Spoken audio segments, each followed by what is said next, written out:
Selamat dilahirkan dan dibesarkan secara rahsia, jauh dari mata kejam Namrud. Masa berlalu dan Ibrahim pun membesar. Bila dia dah dewasa, dia mula berfikir, dia tengok sekeliling dia dan mula bertanya, siapa sebenarnya pencipta alam ni? Dia gunakan logik je. Mula-mula dia tengok bintang, cantik, tapi terbenam pula. Lepas tu dia tengok bulan, terang tapi hilang juga bila siang.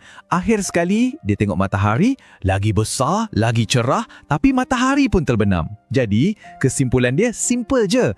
Tuhan yang sebenar tak mungkin sesuatu yang datang dan pergi. Pencipta mestilah kekal. Jadi Ibrahim pun pergi berdepan dengan kaum dia. Dan yang menariknya, ketua pembuat berhala tu ayah dia sendiri. Dia tanya soalan logik. Macam mana korang boleh sembah batu yang tak boleh dengar, tak boleh tolong, tak boleh bagi mudarat pun? Tapi orang kampung dia marah. Diorang ni jenis yang ikut je tradisi nenek moyang tanpa soal.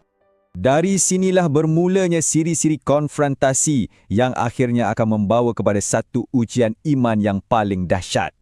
Satu hari, masa semua orang pergi ke pesta tahunan, bandar jadi kosong. Inilah peluang Ibrahim. Dia masuk kuil dan dia hancurkan semua berhala dalam tu dengan kapak kecuali satu, yang paling besar.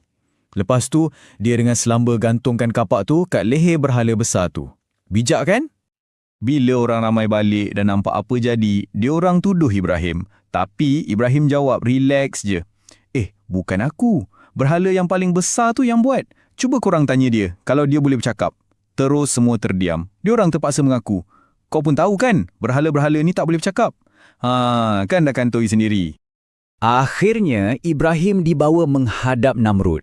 Di sinilah perdebatan paling besar berlaku. Ibrahim kata, Tuhan aku yang bagi hidup dan mati. Namrud dengan sombongnya jawab, aku pun boleh bagi hidup